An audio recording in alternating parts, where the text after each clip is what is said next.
assume Mrs. Breen's doing the Pledge of Allegiance, right? You want me to do that? Well, I can. I'd like to do I mean, that. I can. I don't care. I mean- That's fine. You're good. You're on. Okay. Could we stand and have a moment of silence in the Pledge of Allegiance?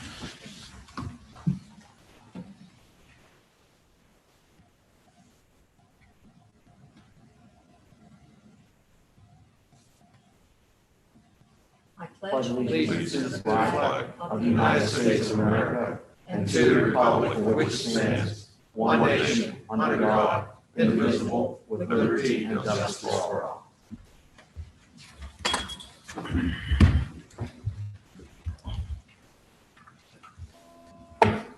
Should we have a roll call vote, or are you taking it from here? You need roll. Roll. Roll call? Yep. Mr. Baker. Here. Mrs. Breen. Here. Mr. Francis. Here. Mr. Hoff. Here. Mr. Hoover. Here. Mrs. Irwin Adams. Here. Mr. Johnston. Here. Mr. Cruz. Here. Dr. Malloy. Here. Thank you. And we did have an executive session on December 1st, 2020 for purposes of personnel. And now I will turn the meeting over to Carl Beard. Thank you, everybody. Good evening. This is our annual board reorganization meeting. It has to take place during the first full week of December. At that time, it's time to elect board officers, board president and vice president. This is my big moment of glory. I get to do this once a year in several school districts. So at this point in time, we're going to go to the election of officers, and I'm going to ask board members if there is a motion for the position of board president. I'd like to nominate Sharon Breen. Okay, Second. motion first and second is, The nominations be closed. okay. Nominations be closed. All those in favor for closing nominations and approval of Mrs. Bream as board president. Aye. Aye. No. Okay. Mrs. Bream, do you want to take over, or do you want me to do vice president as well? I can do it. Could we have nominations for the position of vice president, please? I'd like to nominate Mike Baker. I'll second. Okay, any other nominations? I'd like to nominate Frank Malloy. I second. Okay, any others? Okay, could we have a roll call vote, please? This is for who? Vice president, I don't yeah. know which candidate. Both. Frank or Mike? The answer would be Frank. You're going to have to I state. don't think that's how you do it. I think you have to do one and then the other. I don't think you can just do the two names. I'm Okay. that's all. I I've think seen it done as a ballot, and where you've actually like put it on a piece of paper. Yeah, I've seen that. that, Should we do that? If you're going to put it on a ballot, you have to write your name. You either have to say Mr. Baker or Dr. Malloy, and you still have to say Mr. Francis or Sharon Bream. It goes down to Camilla, and she reads them out. I just think you should do it by name, but that's just me. If you think it's right the other way, fine. Or they call your name Mr. Francis, and you vote for one of the two candidates. I realize that, but I thought that there was one specific candidate for each vote. Say you vote for Mike this round and then vote for Frank the next round. Or if Mike wins, you don't vote for Frank. That's fine. I'll leave it up to the board because quite honestly, your policy doesn't say that, and I've seen it done both All ways right. over the years. Then just do it by, that's fine. Just do it by name. All right. Did both of them accept the nomination? Did both of them accept the Yeah, nomination? we didn't get asked that. I have no problems with Mike being vice president. I think Mike's a good board member, and I think he's very knowledgeable, and he's one vote on the board like the rest of us. So I would have no problem withdrawing my name. It's not that, Frank. It's that years ago, the board decided that a person will be president for 2 years and a person will be vice president for 2 years. So it's just something that we've done over the years. And I think that's the way it should be, unless, if you don't want to, if you'd have done something, you don't want to be vice president, that's fine. But I just think in the forgiveness of the board, I think that we should keep it the way it is that Sharon is 2 years as president, and I think Frank should be 2 years as vice president.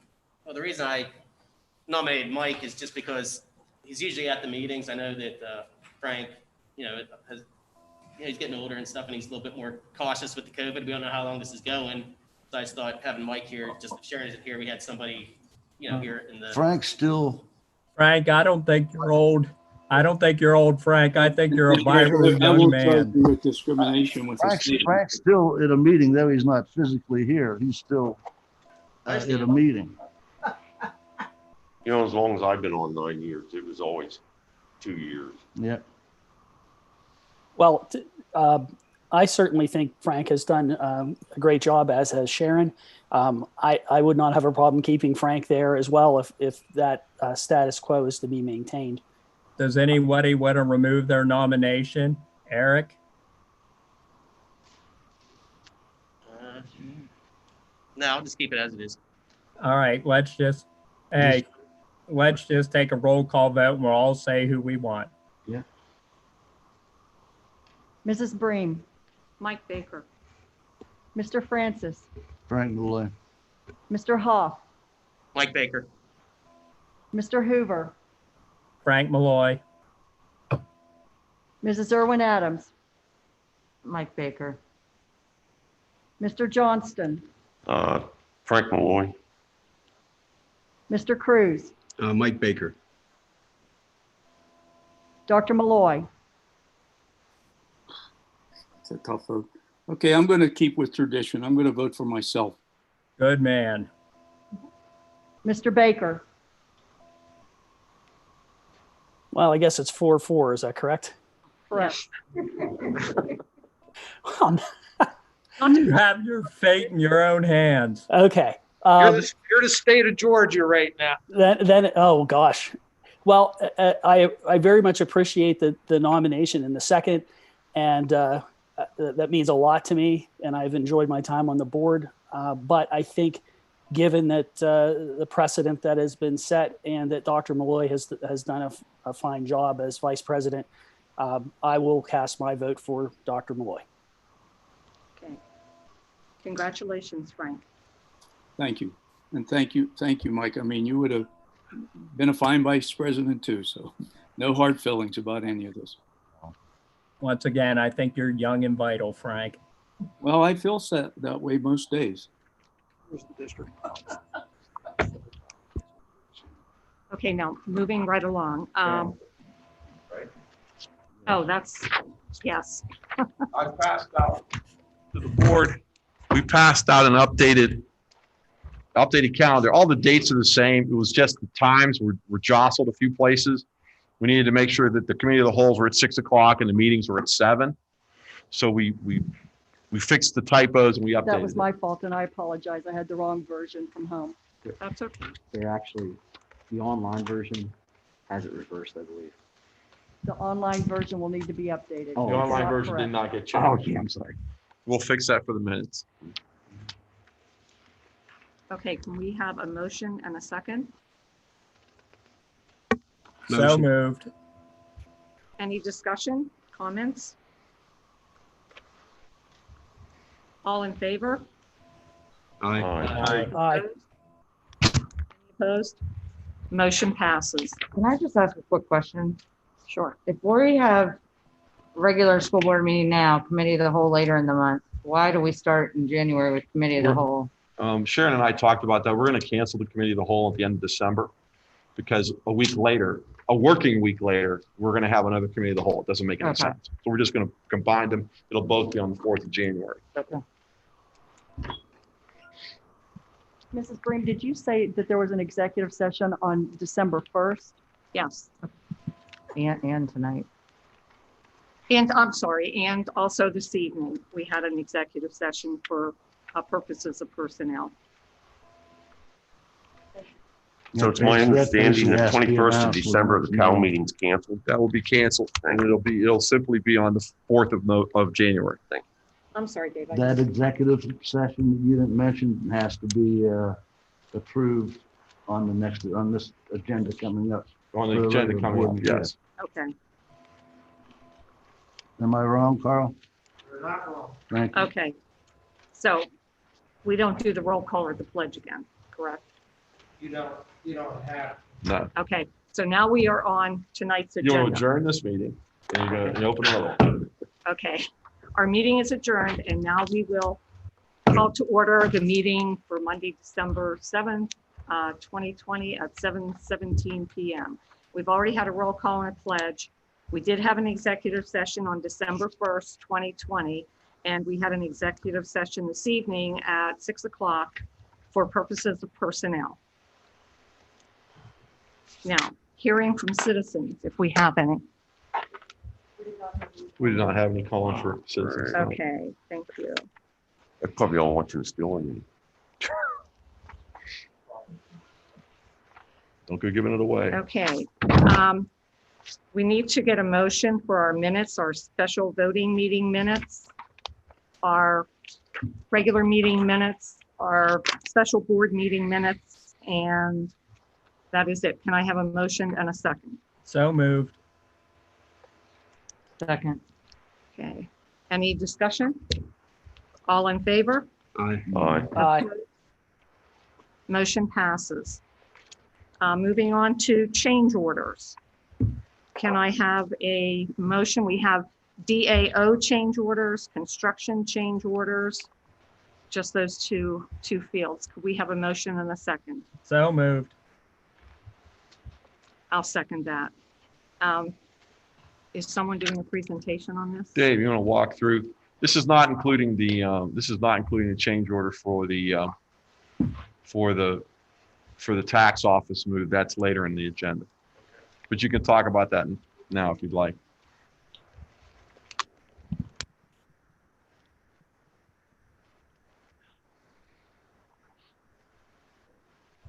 Good evening. We have several change orders to consider for work at the district administration offices. I'll walk through the general construction change orders first. We've gotten a proposal for a revision to the curb ramp, the handicap ramp corner of 12 and 8, $15,805.61. The issue there was the city come in and put in all the other curb ramps going down 8. And on that particular intersection, because of the slope, they moved theirs on the other side of the road up to about 15 feet or so from the corner. So we're aligning with them. That results in more demolition of the concrete, take out the existing one that's non-compliant, and then put in the additional concrete as well. The second one is in the break room.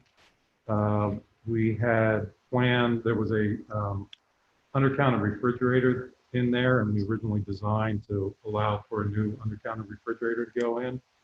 But there are full-size refrigerators that are going to come over.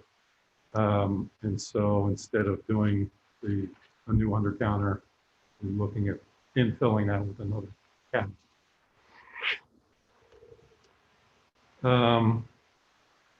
We have one cost associated with the extension of the schedule, and that's with the general contractor who has a special insurance to meet our umbrella limit on the project. And to extend that, he is only able to extend it for a year term, is $1,671.47.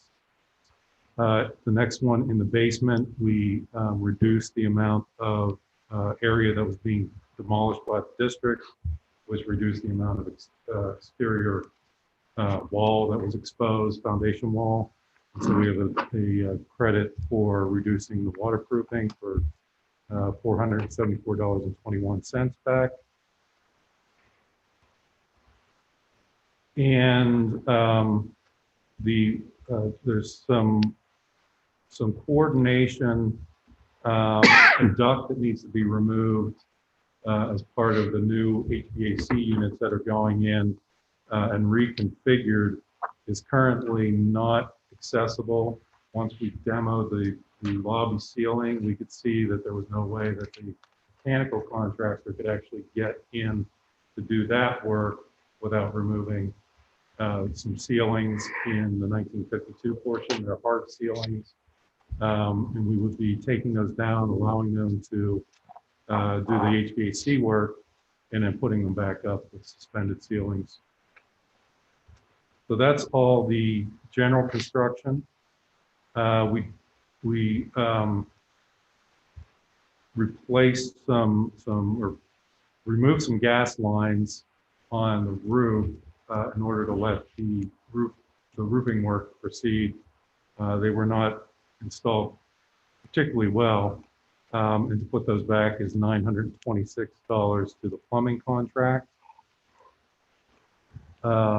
And then we asked for a proposal for the antenna, the wireless antenna that's going to go in the building, that's going to talk to the wireless at the high school. Originally, we were just going to go through the roof, but with the line of sight from antenna to antenna, technology wants that looking towards the parking lot. So for $802.88, we will provide, the electrical contractor will provide pathway for the antenna installer to install the wire in the. What's the insurance extension again? I missed it. I'm sorry? The insurance extension, what's that? Well, so right now, and this is another one that's actually on here. It's a no cost that we need to extend all the contracts because we had a 365-day contract duration, which is over on December 15th. We're not going to make it. So we had the COVID shutdown, which was about 42 days, and then we had the ISD delay in getting out, which gave us about another 140 days from what we anticipated them being up to June 1st. And so I'm proposing to just give them the 182 days. That gets us into mid-June. One of the reasons is we will have a little bit of patching, pavement patching things. We might make it before that. It may be pretty meaningless that the building gets occupied before that. So the extension, I understand the COVID problem, but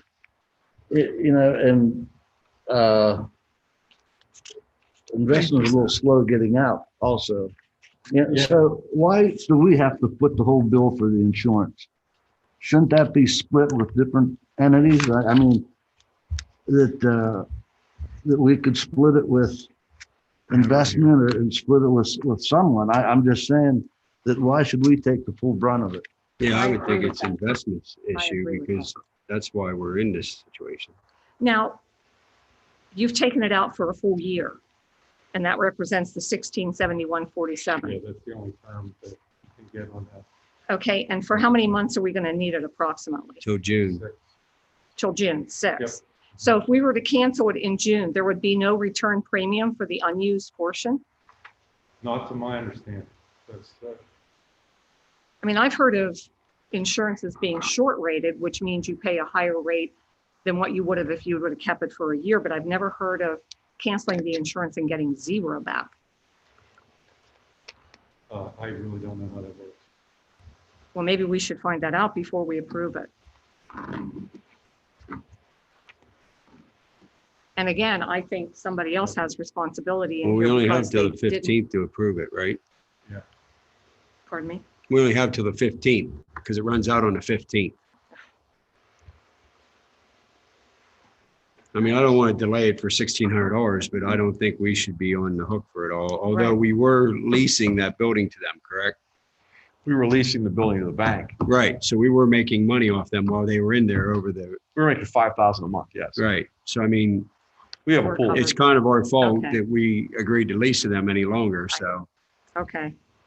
I mean, I would still like you to check out to see if we cancel it after 6 months, if there is some sort of return premium. Can I ask a question? Now, my understanding is this extends the umbrella policy liability to $5 million. If we do not extend the policy, we still have the $2 million coverage. Is that correct, based on their individual? So we could not approve it, we'd still have $2 million for the coverage. Yeah, Is- that's another option. We can waive that requirement to maintain. Is 2 million, I'm okay. that's satisfactory, 2 million? I think it is. I mean, I've seen schools turn around and build $40 million schools and have less coverage than that. Yeah, usually, you know, something probably like the high school, you might have $10 million umbrella on each contractor. Yeah, that is definitely an option. I mean, this contract altogether is only $500,000 contract. So, yeah, it would make sense to waive it. Okay, well, let's do that then. And all the other contractors have that coverage without having to pay. Or at least project.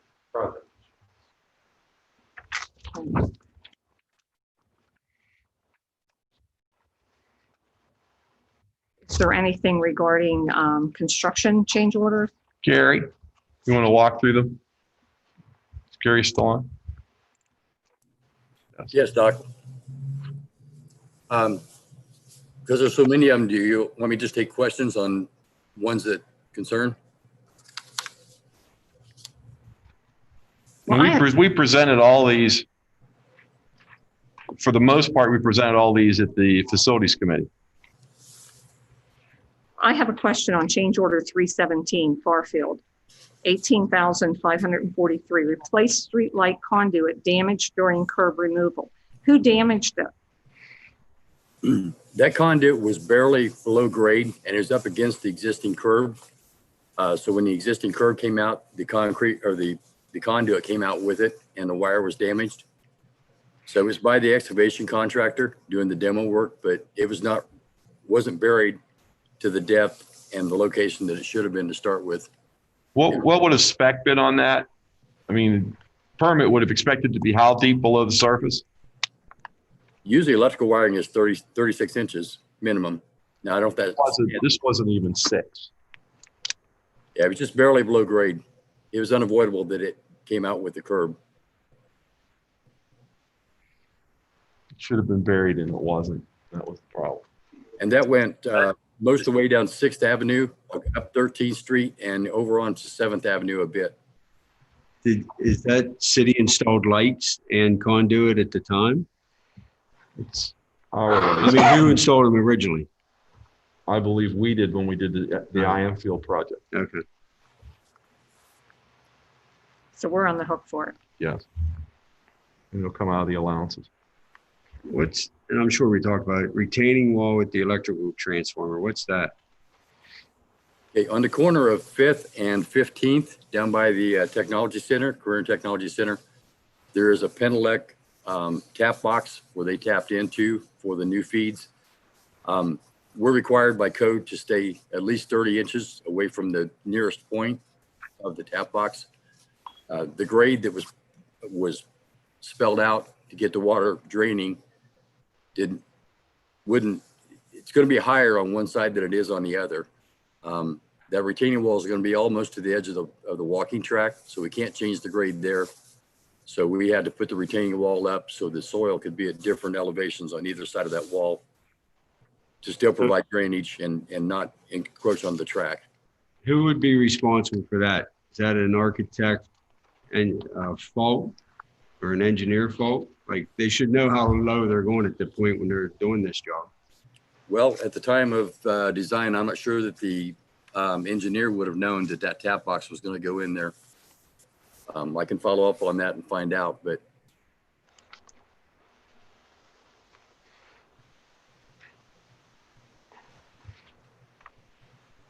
Any other questions? Change order 316. So what is the unsuitable soil?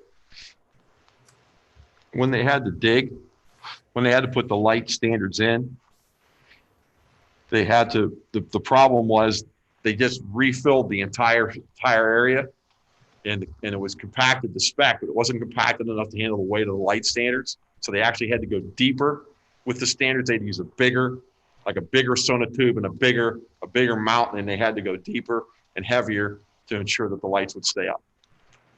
So basically they had to provide more base to ensure that they could properly install the lights. Eric, did you get my response to your question on that, sir? On 321? Yes. Yeah, I just No, have one question on that. on The, 316, sir. oh yeah, I got it on 316. Yeah. Did I get it right? Did I remember it Yeah. right? I came close, good. But on 321, is there anything else that they're going to be giving us change orders for to make sure that room passes the fan test? No, it passed the test. Oh, it did? Okay. Yeah, all the contractors went in, sealed all their penetrations. The door seals were the only things that were missing. Okay. Wait, $800 to do a door seal? Sweeps and seals, yes. How many doors? One. It's a double set of double doors. So it's a pair of 3Os.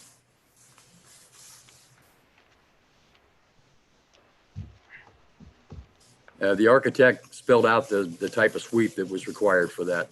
Does that include the product too, or just the labor? No, that's product and labor.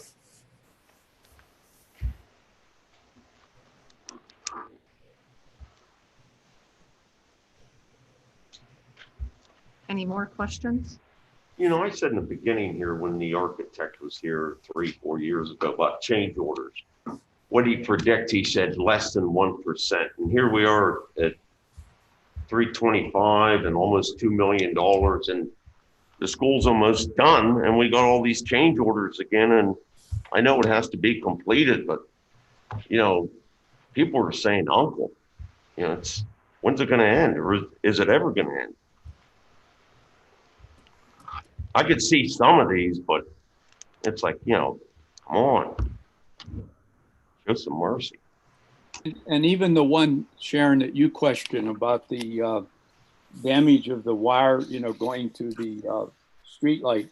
I thought they had to mark where all the electric water lines and so forth are before anybody digs. I know they do it in most construction situations, even at your home. Oh, call before you dig. Yeah, I think they mark them, but they don't know how deep they are.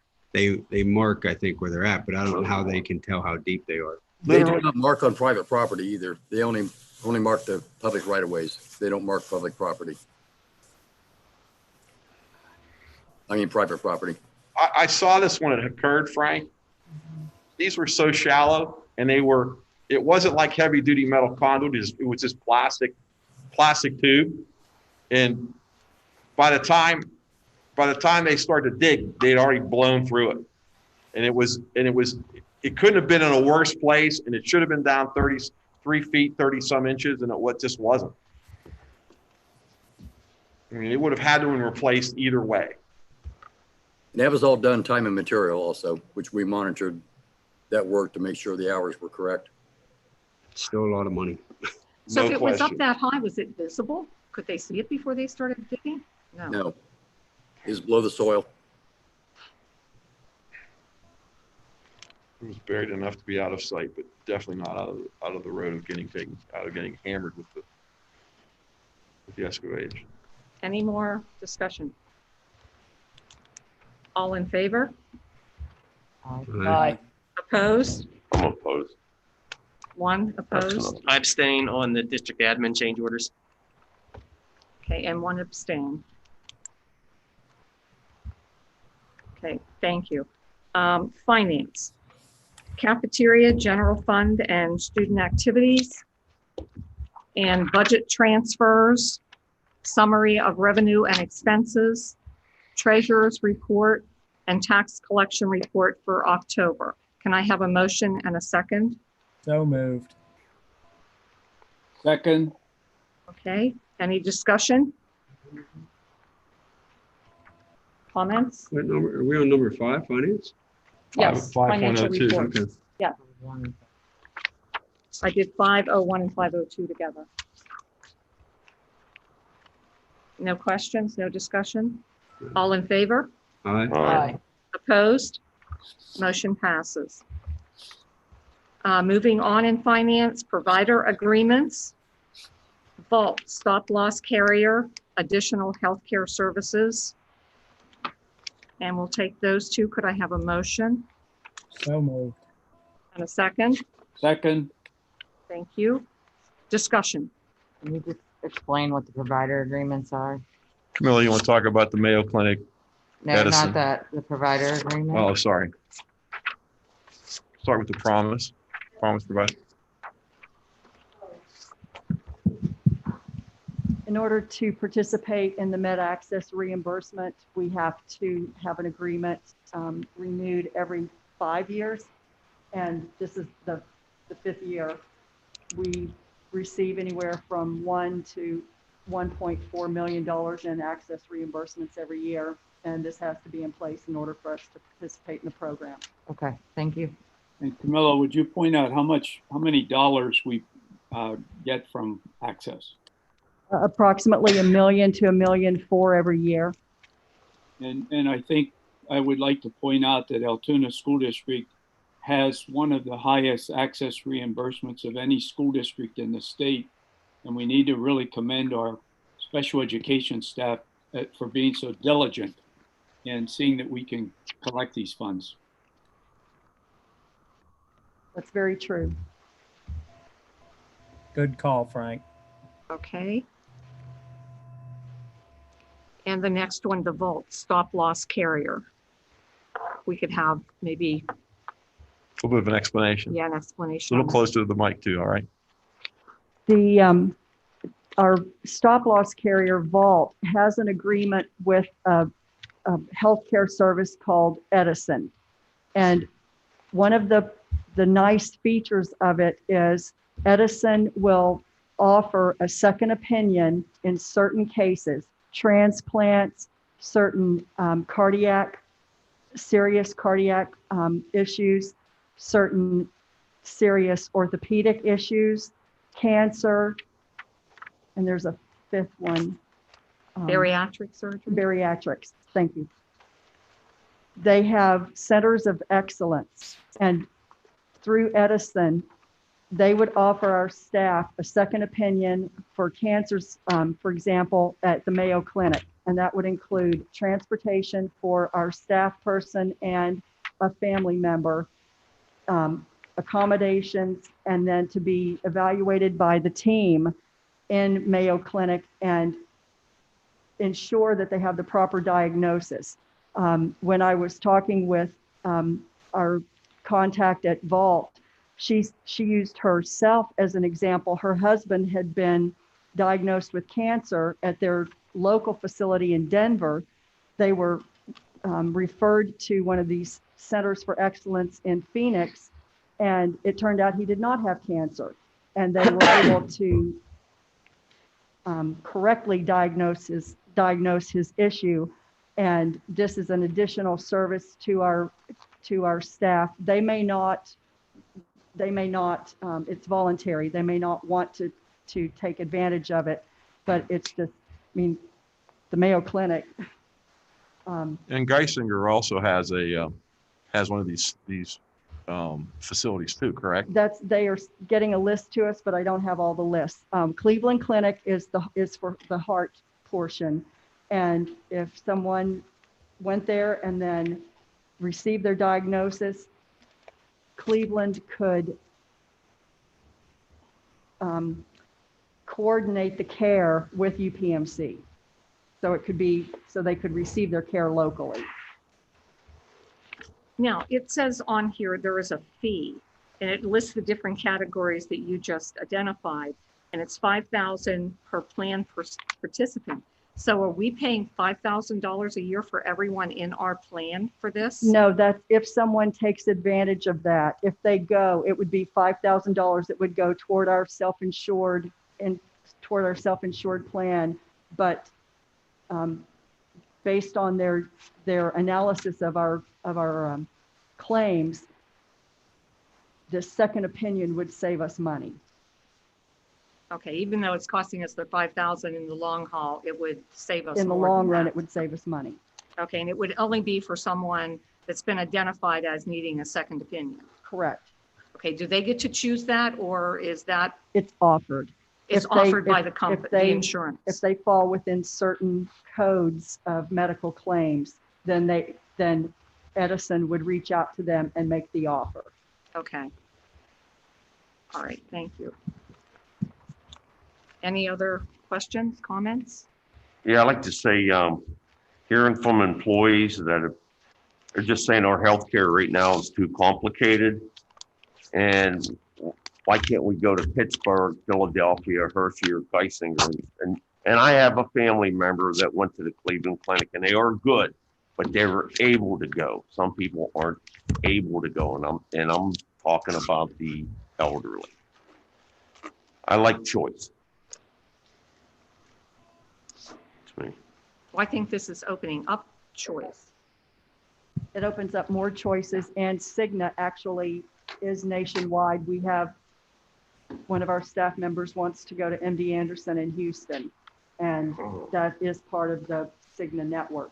It's more expensive, but it is part of the network. But also getting back to the complication, because we have employees that are going to hospitals and we've never seen healthcare like this before with the paperwork. Why is it so complicated? You pay us, we'll pay you, we'll make up the difference, and we'll talk it over until, it's not fair. And I was always, take care of your employees, take care of your retirees. Simplicity. Where are they running into the paperwork? At the doctor's office or at the? Doctor's office, hospitals, when they show them our insurance card, we never seen anything like that before. They never saw Cigna before. The insurance cards are handed over. That's the phone calls I'm When getting. when we first started, it was Trustmark, and Trustmark. it was Trustmark, and UPMC is fighting us about Trustmark. We added the Cigna network, which already had a contract with UPMC. UPMC had already agreed to accept Cigna. That got us back into the door into UPMC, but that is what also expanded our network to facilities such as MD Anderson in Houston. I believe Geisinger accepts Cigna as well. Cigna is nationwide, and that actually is a benefit to our employees, particularly the ones who have retired in Florida. And in Florida, they were having to go to a UPMC affiliate, and the network was not as widespread and as strong as Cigna is. So once we got the cards out that had the Cigna emblem on them, we have not had the contact by the employees. And believe me, my number was on there. I was the one they were contacting. So I know when they were having trouble, and I still know when they have trouble. And I have a contact person at Trustmark. We go straight to Trustmark, and Trustmark is turning it around within 24 hours where they at least contact them. But we take it on a case-by-case basis, and it is very complicated. And UPMC is not. UPMC is not making it any easier. And why is that? Because we didn't renew our contract with them. The issue we're having with UPMC is it's a very tight structure that benefits them. And we're working through that structure at this point. I can remember someone getting up at a meeting from the Elton Hospital and saying, you build this new school, the doctors will want to come to here. and lived so their kids can go to this new school. I'm going to hold that person accountable, and we'll see what happens. And also, I'm hearing too from employees, they're getting a hold of, I can't say her name, our insurance's connection in Duncansville, and they're getting a hard time. When you get those calls, if you'll refer them to me, I will resolve it. Is it surprising to anybody that healthcare is a mess right now? Because it's not to me. And I've been dealing with it since 2005, so. But it's not just the Alton area school district's healthcare. That's going on Exactly. I'm across looking the here, nation. Tulsa, Oklahoma. Gosh. So how long are we locked into this for? Is it 3 years? Is there a lock-in? For vault, we only have them for 1 year. Oh, 1 year? And then after 1 year, negotiate and see what else is out there.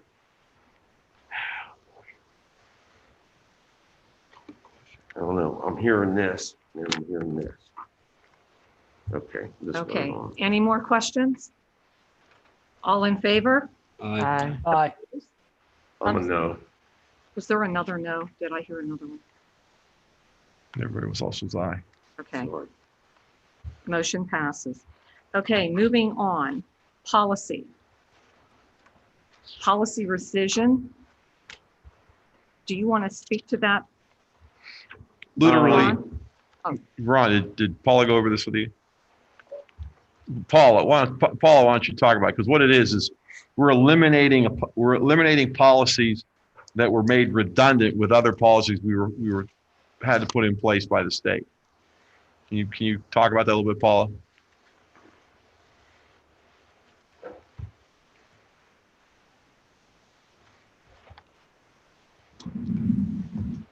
We should have, when the board approved 103 and 104, the adopted 103 and 104 at the last board meeting, I believe it was in October. At that point in time, we should have asked for 248 unlawful harassment related to students and 348 unlawful harassment related to employees should have been rescinded.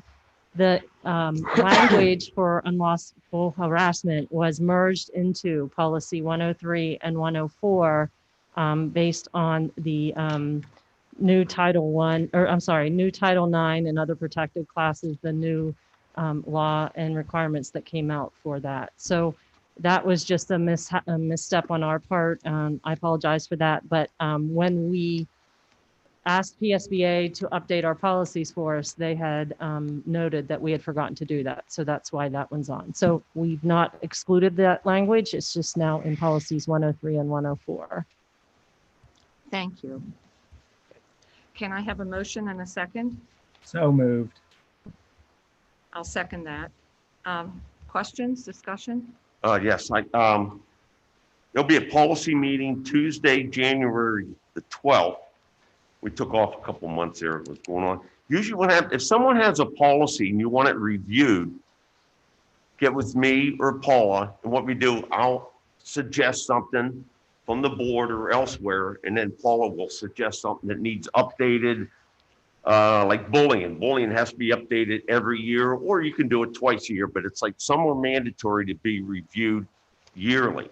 And we do a pretty good job, I feel. We have a meeting usually once a month. I mean, what's going on here? It's we took off, November and December. We're going to start back up in January. So if anybody has a policy you want it looked over, tweaked, which they can be tweaked. So Okay, so anyone has a policy they think needs attention, contact Right. Ron before January 12th or Paula, or Paula. yes. Okay. And also, speaking about policy, Bryce is Thursday at 5 o'clock. And it's going to be close because we've got an IU8 and we have the boat tech at CTC. So we'll take care of That's a that. technology. And that'll be Zoom. That's technology. Technologies. Yes, Okay, that'll be this Thursday at 5 o'clock. okay. Any more discussion on the board policy rescission? All in favor? Aye. Motion passes. Education.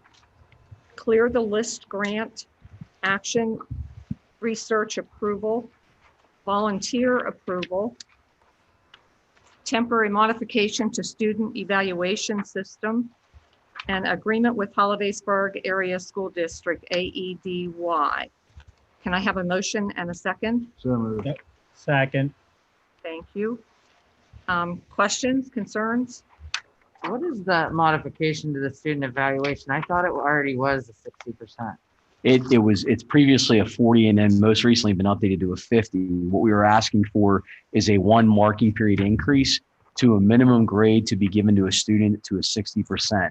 What we're finding is that we don't want to put a student in a situation that may have had struggles and issues in the first 2 marking periods to basically be impossible to pass for the year. So by giving the minimum grade as a 60% in the second marking period, we feel like we can work with all students to give them a fighting chance if they have had academic difficulties with connections or just getting accustomed to the new way of learning, that we have the ability to work with those students in the second semester to give them an opportunity to pass. Okay, I misunderstood. I understand.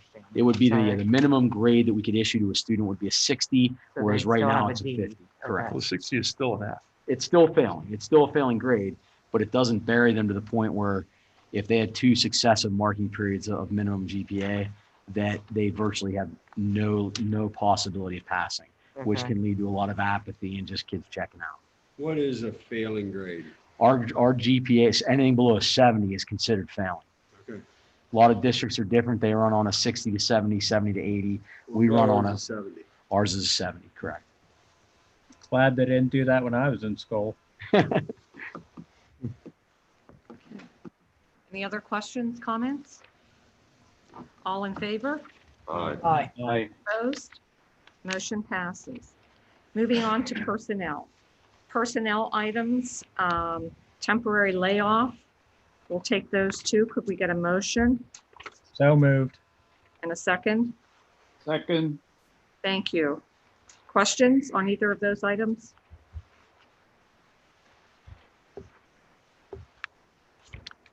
All in favor? Aye. Opposed? Motion passes. Student services, Blair County SAP, change of provider. Can I get a motion and a second? So moved. Second. Thank you. Questions? I have a question. Doesn't it say they're changing the UPMC? Is that what this is about, this one? This is the SAP team provider. One of these coming up, I thought they were switching to UPMC. That must not be that then. No. Okay. We This have- is simply, if I remember right, this is the name change for the company. It is. So partial hospitalization runs multiple programs at UPMC, overseas at both Lakemont. And we do have students that have a medical placement. They're a medical mental health / educational placement. It's our agreement with them to be able to provide those services for students. So it's a partial hospitalization run by UPMC. So it does have UPMC in Yes, this. yeah. That's correct. Yes. And it's not going to cause us any grief because we have trouble with the whole UPMC. This is all on the students' either access or private insurance. Okay. Any other conversation? All in favor? Aye. Opposed? Motion passes. Business operations, authorization of payments, wide area network switches bid, STA bus drivers. And that is it. Can I get a motion and a second? So moved. Second.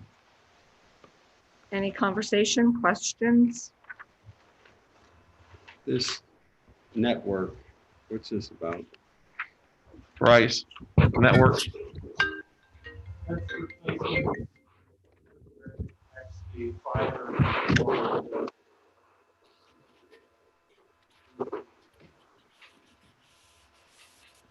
Hardware is 7 years old, it's beyond the life of the licensing and maintenance.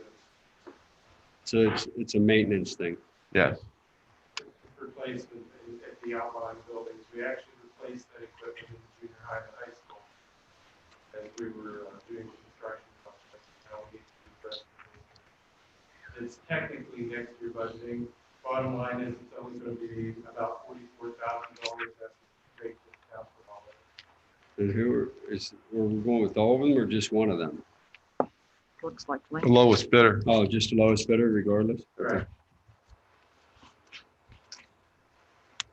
So what's the company? Link. Link Link. Computer. Yeah. Have we reached out to anybody else besides Link? I mean, since I've been here, we haven't, it's all Link. Yeah, there's four companies. They're all listed. Because I know, I'm on the IU wait, and they were using the same, and we suggested look elsewhere, and they did, they found somebody else cheaper.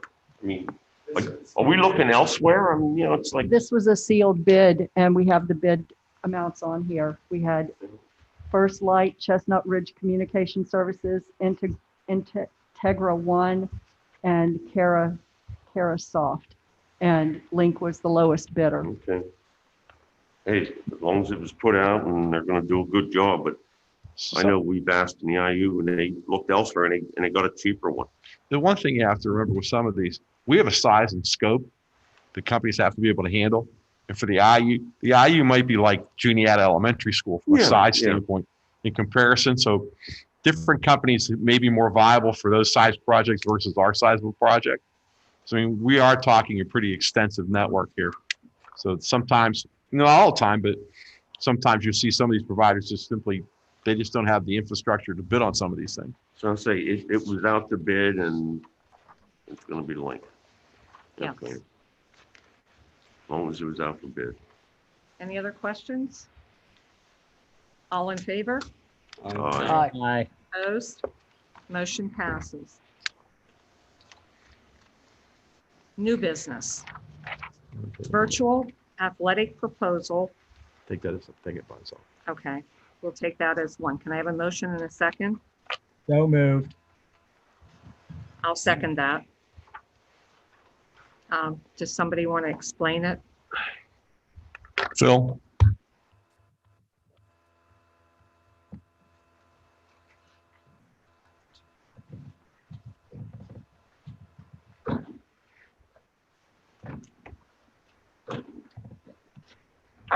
Good evening. The plan will be for athletics to begin starting practicing on December 14th. After teams have 5 practices in, they would be able to scrimmage. After 15 practices in, they would be able to compete. All safety precautions are being taken with shifts of teams coming in and out and disinfection of the facilities. Anyone have any questions? I have a question. I can't tell a student you have no in-person contact with your teacher and allow an athlete in-person contact with a coach. I don't like what's going on out there. Things are just exploding. I'm looking out for the safety of the community. I was under the impression that the reason we moved to virtual was because of staffing issues, more so than the students. So Okay. I feel like as long as the coaches are okay with it, then, the students aren't the ones being impacted as much as the staff, and the bus drivers was the other concern. Correct. And the athletes will be, and coaches will be getting the temperature taken prior to each practice, as well as daily symptom screening as they come in and out. My question though is that we're addressing athletics, but we aren't addressing the other extracurriculars, which I think we should also be addressing and making sure that those things like music and drama and whatever the clubs can also continue. We are going to be, first of all, they have a plan in place, but it's contingent on approval of the athletic plan because it follows the athletic plan. So they would. So would we not vote on that until January, or? Are they ongoing right now? They're not going now because they follow the athletic plan. So Okay. approving the athletic plan, they will be in tandem because of the way the plans are written. Okay. It's going to work across the board. Okay. And they are continuing to work virtually as well, both the drama and the music programs. Some of the challenges that they have, especially at this time of the year when we normally have concerts and other gatherings, are inside gathering Right. limitations.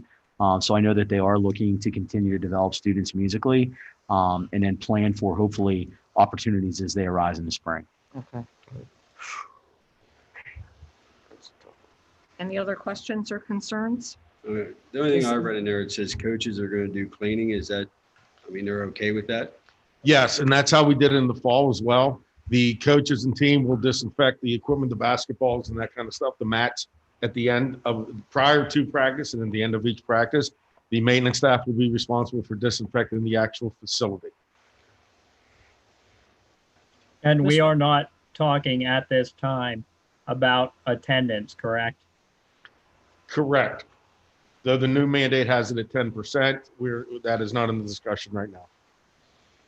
Mr. Riccio, so this is basically a return to what we saw in the first marking period when the secondary schools, all the students were virtual, but the athletics were still continuing. But it looks like with a more detailed plan, given that there are more moving pieces with these winter sports. Correct. It's a hyped up plan, but it is along the same guidelines, but yes. Thank you. Any more? All in favor? Aye. Opposed? I'm gonna go along with it too. I was different.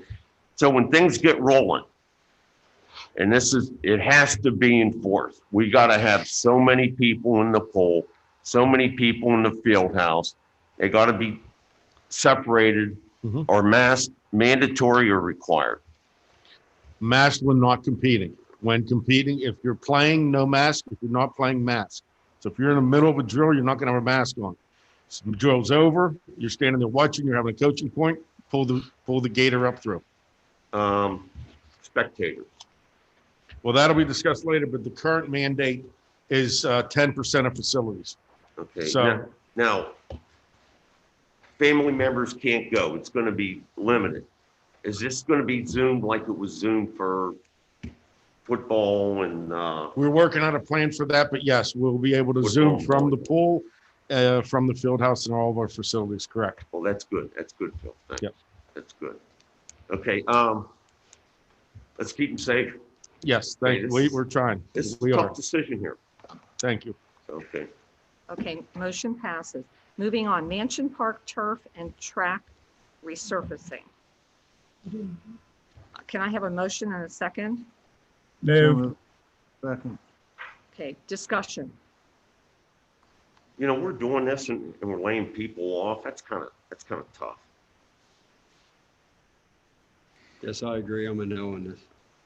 And man, how are we making out with the fundraiser? I know for Thompson's we had a nice fundraiser. You know, hey, thank you. We have any fundraising going on at this moment? I do not have any fundraising that I'm working on at this point in time, no. Okay. I talked to some contractors today, and they said that the turf companies are like no work out there right now. So us doing it this summer, I think we're going to get a good price rather than wait a year. And the money's just sitting in capital reserve, not getting really any interest. The only thing I think we should go, and I know that we talked about Steve Parks putting this out to bid, but I think we should go through the cooperative purchasing and just have just pay Steve for the construction oversight and time and material for the first part, the recommendations. I don't think we really need to go through the plans and specs because all we're doing is replacing the turf. Maybe he's out there to look at the E-layer to make sure that that's still good and make recommendations on that. But I mean, Bill kind of knows what he wants, and he's been to a lot of the stadiums, so he knows what's holding up. I'd rather use Steve Parks just hourly and try to get through the cooperative purchasing. Well, and the other issue is with the money left over from our high school construction project, it must be used for a capital project. So this would be a good use of that money. Does it have to be used to like build something new, or can it be used toward the payments toward a capital project? I'm not saying making a pay down of the loan, but can that money be used to pay on the loan as time goes forward? I would have to check on that. I mean, you could, but that's not the best use of money. I did check before and reported that it would be usable for Mansion Park. Mr. Haw indicated about co-stars, and Jim Thorpe School District, we used Keystone to put in a new turf, but there were still project specifications to some degree on that. I'm just saying I get a little nervous on those. I'll defer to you, but a lot of schools have done turf projects and they've all had some degree of specifications. But if you were gonna, whoever you're gonna do it with, you go with Steve Parks, I would want to review the agreement, say subject to this, because I haven't seen any agreement yet on this. I'm always a little reluctant just to sign these things. Because one of the districts I represent, they told me they signed an architect's agreement, never reviewed. I'm just saying I get nervous. This motion here is just for an engineering fee, right? This is engineer and prepare the documents, send it out to bid. But even with some of your basic engineering, which is simple contract, even with one of the local engineering, So this would be pending solicitor review of the contract. they should give you something. Yes. You get paid $25,000, it's straight for $500, subject to the statute of frauds, so you should have a contract. But if we vote no on this, we can still go through the co-stars, or if we vote yes on this, we still can go through the co-stars. If you vote yes on this, you have the most flexibility. You can ensure you can bid the exact product, and you have the ability to go to co-stars if you aren't happy with the bids. You're committing to 25. But you are, but yes, you are paying a contract to have it designed and overseen. So if you were still, if you're going through co-stars, I think that should at least be discussed. Either do it here in the open, or you think do it facilities, may discuss that through. There's one coming I up. just kind of warn you a little bit on co-stars, because I remember when they were pricing that sign, they were the highest. I mean, their price was just exorbitant compared to the other prices that were out there.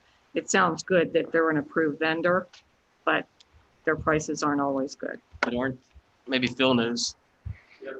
Are all three of the companies you were looking at, are they all three approved through co-stars? I believe they are.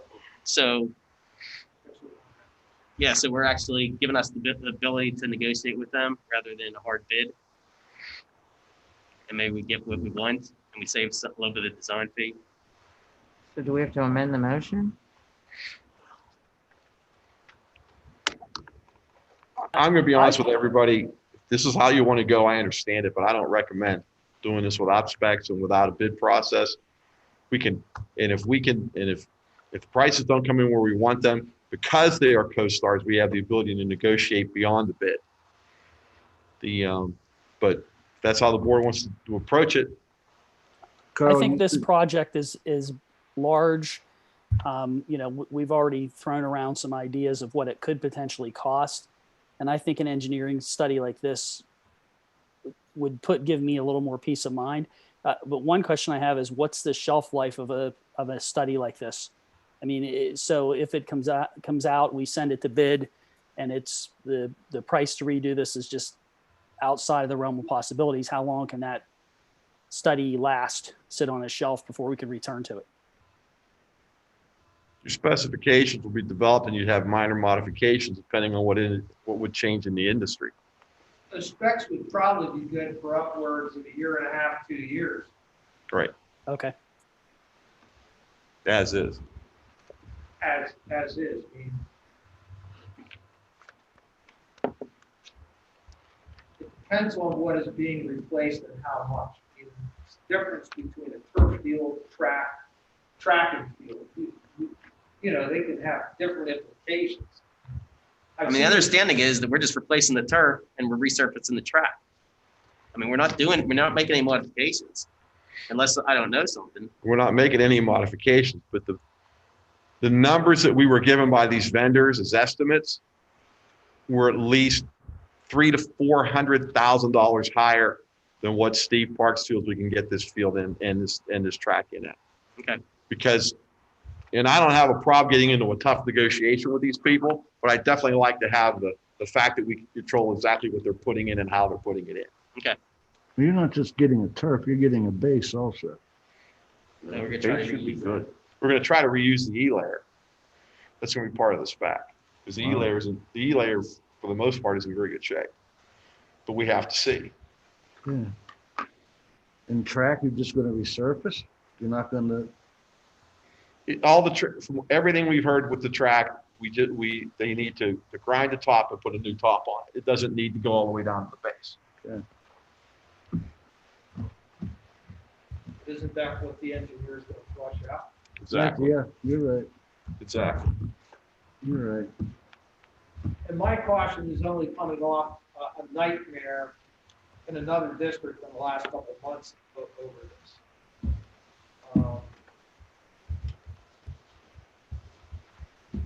I don't want to identify the district and go into the nightmare, but they just, threw something out. And I got them to redo it, and they did hire an engineer. And now we're going about it the right way. Any more discussion? Could we have a roll call vote on this, please? Mr. Hoff, Yes. Mr. Hoover, Yes. Mr. Johnston, No, we're laying people off. I can't justify this. No. Mr. Cruz, No. Dr. Malloy, Yes. Mr. Baker, Yes. Mrs. Bream, No. Mr. Francis, Yes. Mrs. Irwin Adams. No. Passes 5-4. Motion passes. Moving on, capital reserve list of payments, facilities naming, and capital projects list of payments. Can I have a motion and a second? So moved. I'll second it. Comments? Questions? Is this dealing with the Thompson donation? Yes. It is. Well, I would like to point out, growing up in Juniata, Thompson's Pharmacy was the place everybody who lived in Juniata went. I had the good fortune later in life to become friends with Mike Thompson and grew up with him. The Thompsons are a class family. They've always been good to the school district. They've been good to the community, and very well deserved that their name should be on this. And thank you once again, Thompson family, for all you do for the district.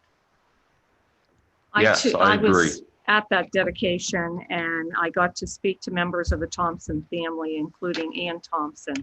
And we are just so appreciative at this district of the contribution that they made to that strength training and conditioning center. It's amazing. If you haven't been there to see it, you really need to go see it. And they're really good people, and we definitely appreciate it and thank them very much for what they did for us. Well said. Any other questions? All in favor? Aye. Opposed? Motion passes. Okay. Any committee chair reports? I have something else for new business. Okay. I'd like to make a motion to send a survey to teachers and parents regarding virtual schooling. And my suggestion is that maybe the education committee work with the administration to come up with the survey, try to get it out. I know it's a tight timeline, but try to get it out next Monday, December 14th, and try to get everything back before the holiday break on the 23rd. Yeah. I mean, I know we already have something we can work with, and Do we have a second? What's this gonna prove? it's not going to prove anything. I think we need to know where teachers stand and where our Well, didn't we, families didn't we stand do this before? in September. It's a waste of time. Does this have any educational value as to the quality of the instruction, or I think so. try to find out what's going well, what's not going well? What's your purpose? Yeah, that would be my goal, to find out what's working, what isn't working, where the kids are mentally, socially, emotionally, and where the teachers are. I think they probably have opinions on it, and we haven't asked their opinions since September. Okay. Who's going to do the questions? I propose that the administration, the education committee, but it could be the entire board. I'm fine with whatever. So what we had in our last education meeting with the description of the teachers, that's something different, is what you're saying, because we had a printout of the teacher, his subject, the number of kids, the period. This is a survey on virtual schooling and the benefits and drawbacks, I guess, the pros and cons, and you know what's working, what isn't, and that we might be able to have some data to use to, you know, moving forward. We can put a couple drafts together for each of those populations and get them out to you by Wednesday for you to review, and then we can look at distribution. I mean, if it has to be voted on, but I mean, that would be wonderful. Well, we can vote on it tonight. Now, do we have to do hearing from citizens? I think we should vote on it when we see the final questions. Let us put something together and get it out to the committee and then get a return on it. I don't know if we're going to have this. I don't know if we're going to have I do not know if we're going to have it completed fast enough to have it out on Monday, but we should be able to get it done shortly. Okay, so it's something that you're going to do. We don't need the motion then? We'll put it together. We'll Okay. put it together. Then you'll take a straw poll after you send the questions out to the board, or? Yeah. Okay. That way board members can have input then. Well, I we think see the what it is. question should be discussed among the board. I think we should have like a committee meeting or the whole or something to discuss the question. Before they put it together or Before they after? send them out. Yeah, before they send them out, but they're going to put it together Right. and then it will go to the board Yes. to have input. Okay, so I have a question. Can board members send you questions and you can review them and decide if you want them to be on there? We can. That's fine. Before that You happens? can send them to know, me. while This you're- will go through my office. Okay. You can try to send that right to me. So do we need to vote on that motion or not? No, just send them to me. Okay, so we're going Put to it take care of together. that. I'm going to be Anything honest else? with you. We're going to try to tie it up so we can do it in a certain number of questions because we're not creating this monster. Right. Okay. All right. You want to make it so we get people wanting to fill it out and finish it. Right. I mean, I think we can probably use, I don't know what, I forget what was sent in September, but we We can use probably part of that. and- use portion of it, you Oh, yeah. know. I mean, we're fielding individual concerns, comments on a daily basis, and you know, we keep a record of all of those. You know, everyone that we talk to, and the pluses and the minuses. I mean, we've gotten a lot of positive feedback. We've had some concerns reported, and obviously, we've tried to troubleshoot what their concerns are.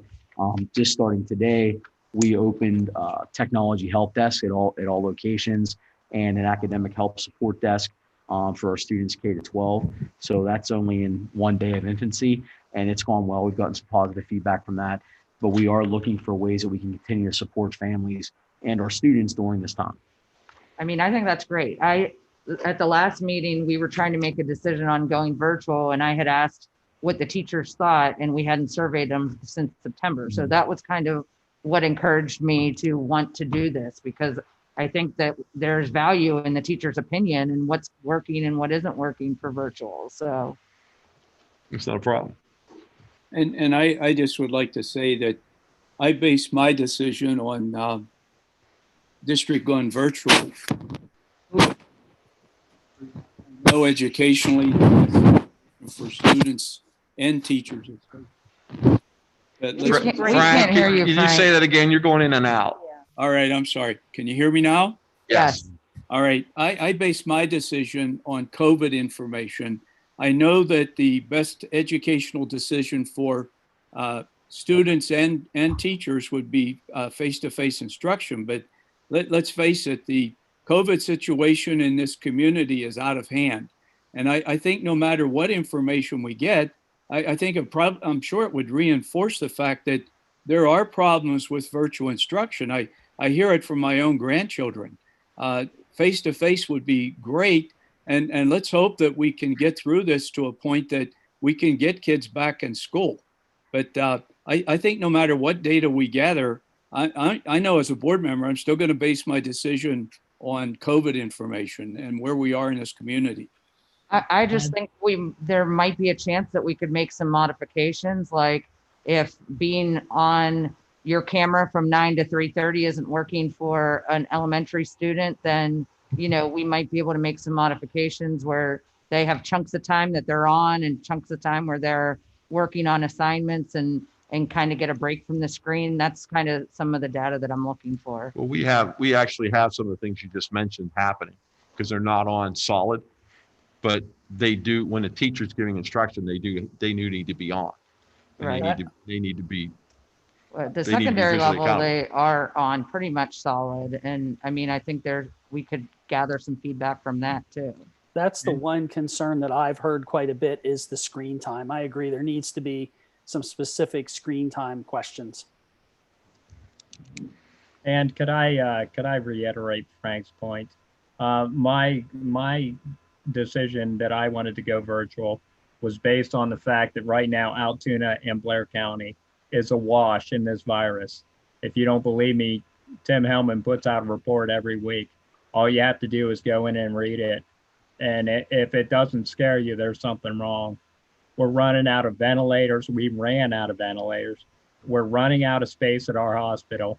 We're sending other people to other hospitals. It's affecting our police. It's affecting our firefighters. This isn't just a question about the school. It's a question about the community at large. And that's what I based my opinion on. Plus the fact that we couldn't function anymore with all the people that were on quarantine, including faculty, police, and even students. So, you know, we all have our take, and that's why I voted for virtual, and that's why I thought we should go virtual from day one. But we are where we are today, and let's look at the virus numbers and make the best decision possible to keep everybody in this community safe. I would appreciate it if the board members have some specific questions that you can send to me so I can sit down with a small committee and sculpt those and make sure that they're phrased in a way that we're going to be able to get good, meaningful input.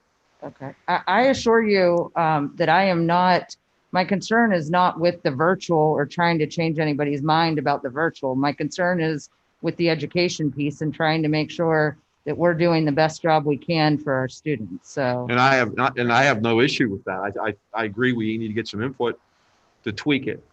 There are certain things that some people will not like. Okay. But the reality is whether they're face to face or they're sitting in their kitchen, they got to go to school. Right. So we have to find ways to balance it out and make it the best we possibly can for all involved. So I have no problem with it. So we'll take care of it. All right. Building staff could report to their principal.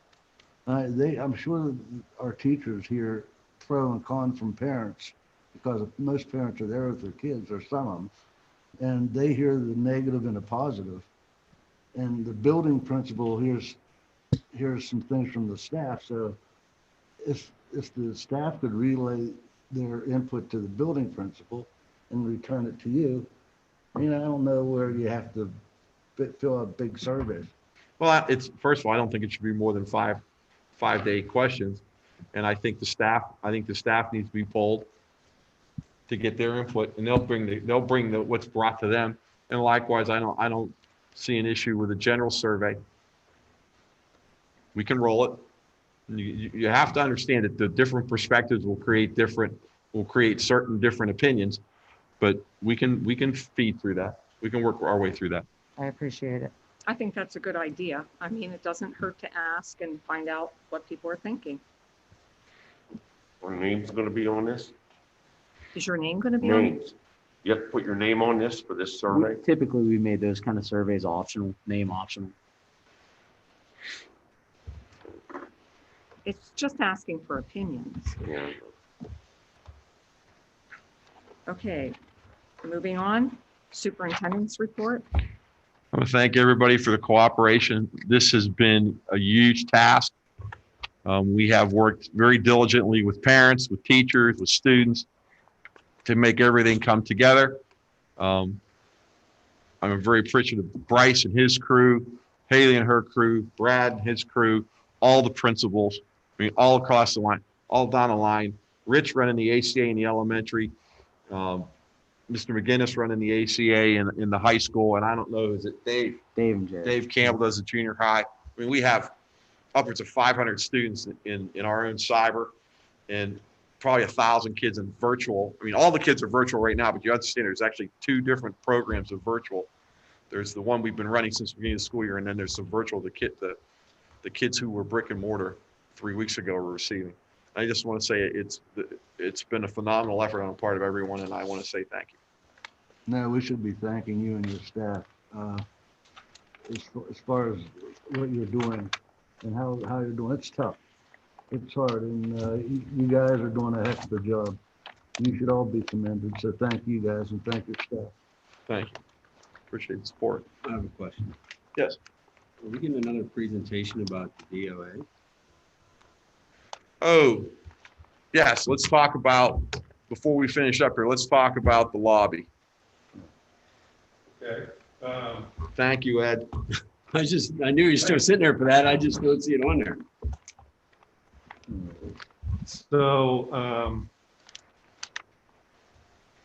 there's been discussion about being able to move the tax office back in with the district administration and using the color line, possibly even the vacuum tube drive up for the office.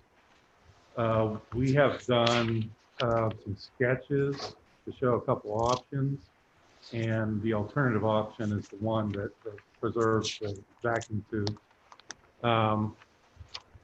And put together some estimates of what we think the cost would be involved with it.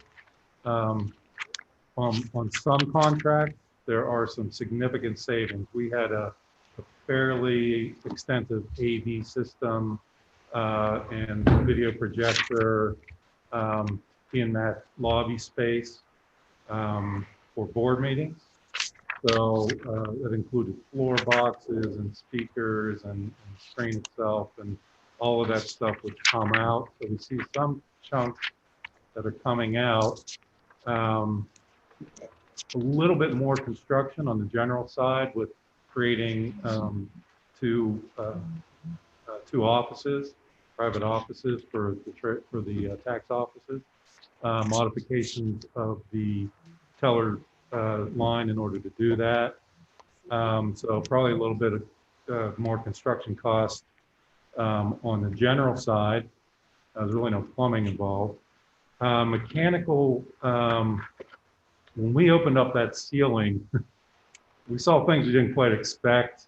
There were some registers, grills, louvers in the ceiling for the HVAC system that weren't even connected. They were just up there. So that was the one section of the building that there were no existing drawings on. So we made some assumptions about what was there. We might be doing some modifications to ductwork, and that would happen no matter what, I believe.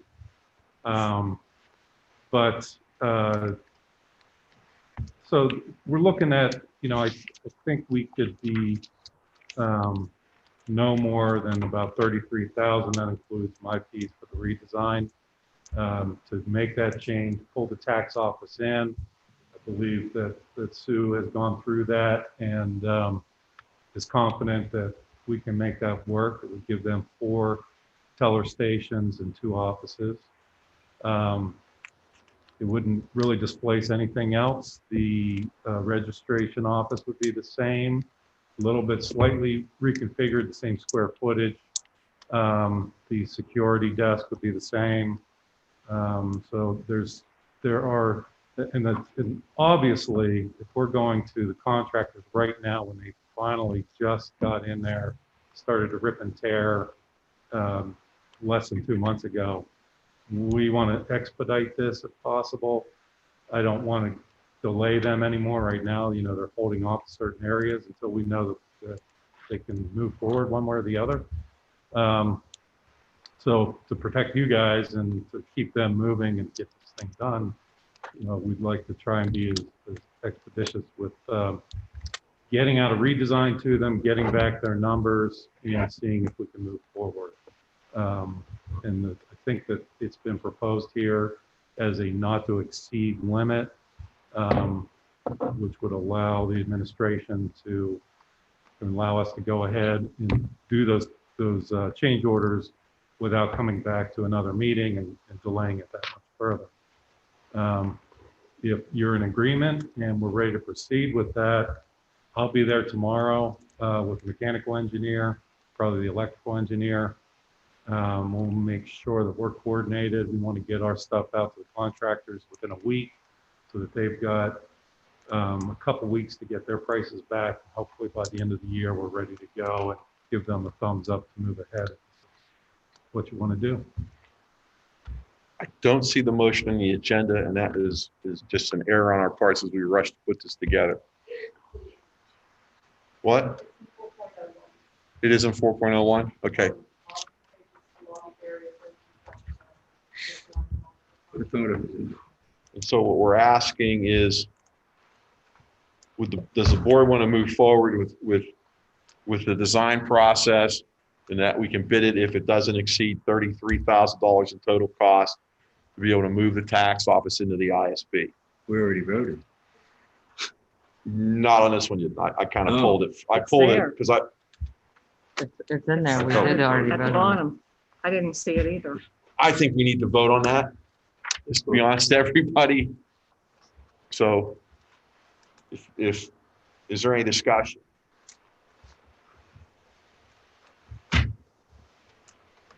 So we're going to vote on this tonight. Well, we need Well, we need a motion and a second. a motion and a second to I'll do that. move it. Thank you, Rick. Do we have a second? A second. Okay. Okay, you're gonna move the tax office into the bank. Tax office will be in the bank. It will all be under the same roof. Yeah, we did talk about that. Yeah, I thought we were going to do that, and then we changed our minds and decided not to do it. Yeah, it's been in and out. During the preliminary design, we looked at a number of options for how to deal with that lobby space. So we would have to have a redesign of it because we're not doing it the same way we were going to do it in the beginning. Right. We were gonna have a boardroom in there and everything, and now they're gonna go back to the tax office.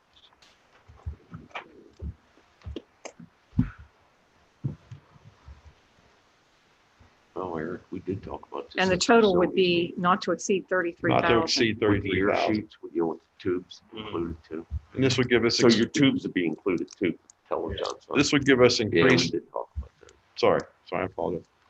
This would give us also increased flexibility in how we use Stevens with the ACRP and the other programs as we move forward with special ed, with the in-housing of special ed programs, et cetera, in that building.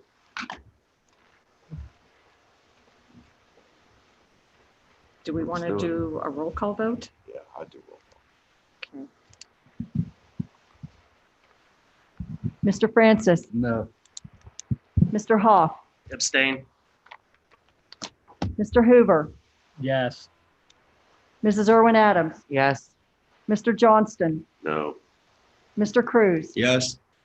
Dr. Malloy, No. Mr. Baker, Yes. Mrs. Bream. Yes. 5-3, it passes.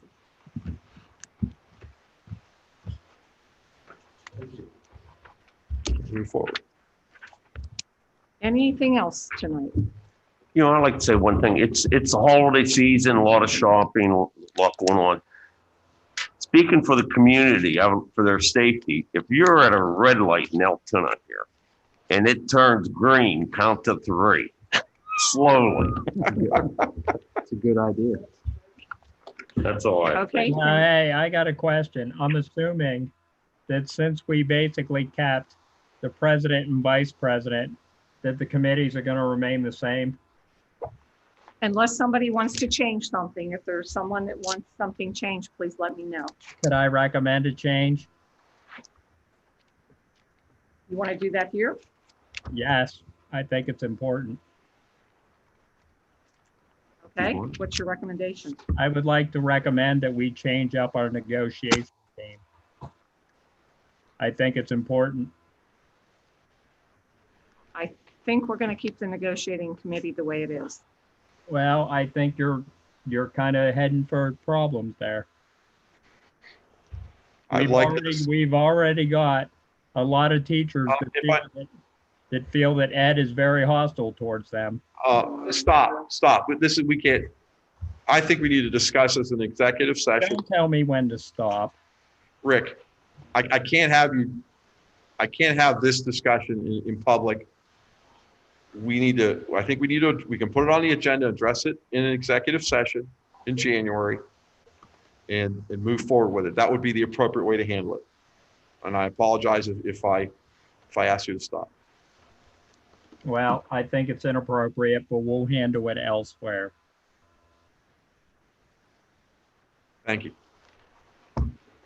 Okay, meeting adjourned. Merry Christmas.